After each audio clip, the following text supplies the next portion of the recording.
तो hello guys, अर्थप्राप्ति के एक और वीडियो में आप सभी का स्वागत है। आज हम बात करेंगे डेरिवेटिव्स के सेटलमेंट के बारे में। तो जैसा कि आप सभी जानते हैं कि सभी ने डेरिवेटिव का सेटलमेंट का तरीका थोड़ा सा बदला था।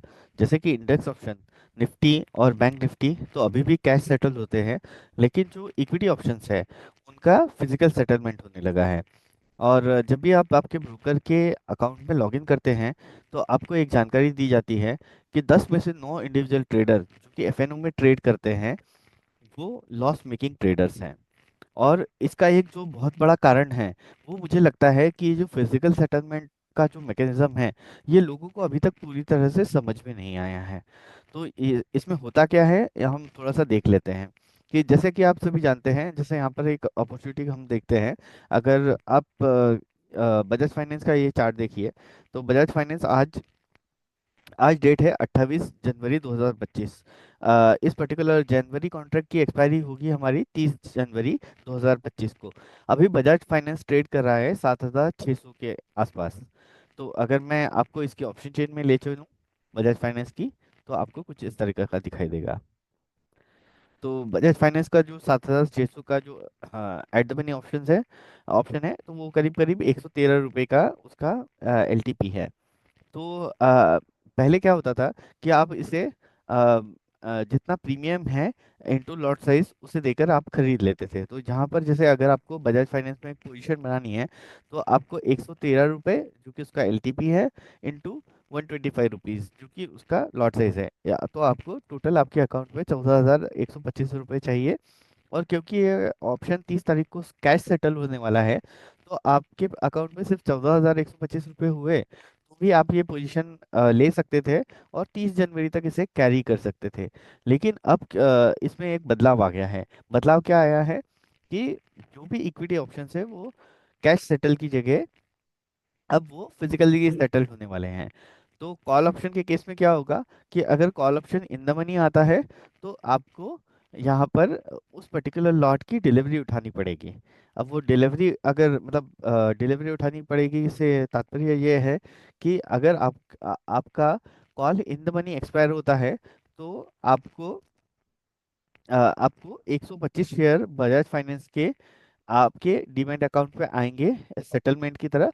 और उसके लिए आपको एक बहुत बड़ा मार्जिन आपके अकाउंट में आपके पास में होना चाहिए, तभी आप ये पर्टिकुलर ऑप्शन को 30 तारीख तक होल्ड कर पाएंगे। तो हम इसे देखते हैं कि ये कितना बड़ा मार्जिन रिक्वायर्ड है। तो आप देखेंगे यहाँ पे जीरोधा का मार्जिन पॉलिसी का मैंने पेज ओपन किया है।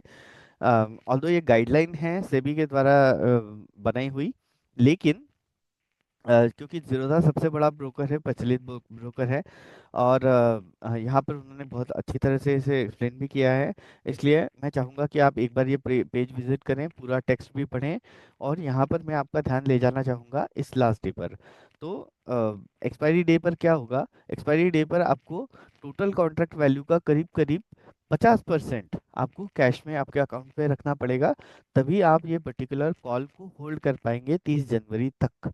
अब आप देख लीजिए कि टोटल कॉन्ट्रैक्ट वैल्यू कितनी है। अगर बजाज फाइनेंस के केस में हम लोग बात करें तो बजाज फाइनेंस के केस में हम लोग यहाँ पे देखते हैं जैसे कि ये है। तो 125 आपका 125 आपका लॉट साइज है। और मैं इसे मल्टीप्लाई करता हूँ करंट प्राइस से, तो 7600। तो आपका जो टोटल कॉन्ट्रैक्ट वैल्यू है वो करीब 9,50,000 रुपये के आसपास आता है। और अगर इस 9,50,000 रुपये का मुझे 50% चाहिए तो वो करीब करीब 4,75,000 रुपये होता है। तो पहले क्या होता था, पहले आप अगर आपके अकाउंट में सिर्फ 14,000 रुपये भी हैं तो भी आप आराम से ये पोजीशन बना सकते थे। लेकिन अब फिजिकल सेटलमेंट के केस में क्या है कि आपको यहाँ पर कितना मार्जिन रखना पड़ेगा, करीब करीब 4,75,000 रुपये का। 4,75,000 रुपये का। अब आप ही सोच लीजिए 4,75,000 रुपये का मार्जिन कितने लोग रख पाएंगे। और हो क्या रहा है, ये इंफॉर्मेशन अप फ्रंट ब्रोकर नहीं बता रहे हैं। जैसे मान लीजिए आपको अगर ब्रोकर ने इस कॉल ऑप्शन को बाय करते टाइम ही ये बता दिया कि इसे सेटलमेंट तक कैरी करने के लिए आपको इतना इतना पैसा आपके अकाउंट में होना चाहिए, तो हो सकता है कि आप इसे बाय ही ना करें। लेकिन हो क्या रहा है कि बहुत सारे लोग इसे बाय करते हैं, और जब ये पर्टिकुलर ऑप्शन को वो सेटलमेंट तक ले ले जाने की कोशिश करते हैं, और वो जब बिल्कुल ही लाइक जैसे अभी 30 तारीख को इसका सेटलमेंट होने वाला है, तो 28 या 29 तारीख को जब उन्हें पता चलता है कि उनके अकाउंट में इतनी बड़ी राशि होनी चाहिए in order to like capitalise fully on this opportunity, तो वो अपने आप को ठगा सा महसूस करते हैं। तो ये एक बहुत बड़ा कारण है लॉस करने का भी। और ये ब्रोकर्स को भी इस बात का ध्यान देना चाहिए कि वो ऑप्शन ट्रेडर को ये अपफ्रंट ही बता दे कि आपको 30 तारीख तक इस अगर या सेटलमेंट डेट तक अगर इसे कैरी करना है तो आपको इतना बड़ा मार्जिन रखना पड़ेगा। अब ये मार्जिन कितना कितना लगता है, तो आप यहाँ पे एज पर इनकी पॉलिसी देख सकते हैं। तो 10% से इसकी शुरुआत होती है 5 दिन पहले से। फिर ये 25%, 45%, 25% of the total contract value और 50% of the total contract value, इस तरीके से ये एप्लीकेबल होता है। तो अगर हम E-1 डे मतलब एक्सपायरी के एक दिन पहले भी अगर कैलकुलेट करें, तो ये काफ़ी बड़ा वैल्यू है। मतलब 4,75,000 का भी अगर हम लाइक आधा कर दें, अगर मैं इसे एक और बार कर देता हूँ, इंटू 0.5, ओके। तो आपके पास में 2,37,000 रुपये होनी चाहिए करीब करीब इस ऑप्शन को सेटल करने के लिए। जबकि आपने खरीदा कितने का था, सिर्फ 14-15 हज़ार रुपये का कॉल ऑप्शन खरीदा था। लेकिन उसे सेटलमेंट तक ले जाने के लिए आपको इतना बड़ा आपके पास में कैश होना चाहिए। तो यही प्रॉब्लम है, ये बहुत बड़ा प्रॉब्लम है। और यहाँ पे प्रॉब्लम अवेयरनेस का है। अगर लोग अवेयर हो गए तो इस तरीके की गलती वो नहीं करेंगे। अब एक और दूसरे मुद्दे पर मैं आपका ध्यान ले जाना चाहूँगा।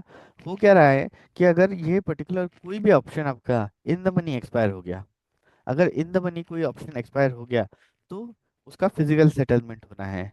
और पहले हमारे पास में एक ऑप्शन होता था, अगर कोई भी आपका ऑप्शन, मान लीजिए कॉल या पुट, जो कि आपने खरीदा था, वो अगर इन द मनी एक्सपायर भी हो जाता है, तो भी आपके पास में एक और मतलब सेटलमेंट डेट पर एक ऑप्शन आपको दिया जाता था कि आप उसे उस पर्टिकुलर कॉल या पुट को एक्सरसाइज करना चाहते हैं या नहीं। तो that option was called do not exercise, okay. तो अभी क्या किया है सेबी ने, ये डू नॉट एक्सरसाइज वाला ऑप्शन यहाँ से हटा दिया है। तो अगर गलती से मान लीजिए किसी का ये पर्टिकुलर ऑप्शन उसने खरीदा, उसे मार्जिन पॉलिसी के बारे में पता नहीं था, और ये एक्सपायरी डे तक उसने होल्ड कर लिया, और एक्सपायरी के बाद तक भी होल्ड कर लिया गलती से, तो उसे बहुत बड़ा पेनल्टी बैठेगा क्योंकि उसके पास मार्जिन नहीं है। और उसका सेटलमेंट जिस तरीके से होता है, सेटलमेंट के बारे में तो हम इस वीडियो में, इस छोटे से वीडियो में तो बात नहीं कर सकते, लेकिन उसे बहुत बड़ा लॉस होगा इस पर्टिकुलर केस में। और अगर वो मान लीजिए वो थोड़ा सा ही इन द बनी है, like in this case, like Bajaj finance का केस हम लेते हैं 7600, तो अगर आपने 7600 का ऑप्शन लिया है और वो मान लीजिए 7602 पे क्लोज कर जाता है, that is still treated as a like in the money option. और उस पर एसटीटी भी बहुत ज़्यादा लगेगा, उसका सेटलमेंट भी फिजिकल सेटलमेंट की तरह होगा, तो आपके पास में इतना बड़ा मार्जिन होना चाहिए, उसमें पेनल्टीज लेवी होंगी, ये सब चीज़ें होंगी। तो यहाँ पर डू नॉट एक्सरसाइज का ऑप्शन सेबी ने नहीं निकालना चाहिए था। ऐसे लोगों को कम से कम, जिन्होंने अज्ञानतावश इसे कैरी किया है, उनको कम से कम एक एग्जिट तो मिल जाता। तो आज के इस वीडियो में मैं यही बताना चाहता था। और अगर आपको इस पर्टिकुलर चीज़ के बारे में और जानकारी चाहिए तो आप कमेंट सेक्शन में लिख सकते हैं, या फिर आप जीरोधा का वेबसाइट विजिट कर सकते हैं, वहाँ पे भी आपको काफ़ी अच्छी जानकारी मिल जाएगी। ध्रुव का वेबसाइट आप विजिट कर सकते हैं, या किसी भी बड़े ब्रोकर का वेबसाइट आप विजिट कर सकते हैं, या फिर आप आपके ब्रोकर को कॉल करके भी इसके बारे में जानकारी ले सकते हैं।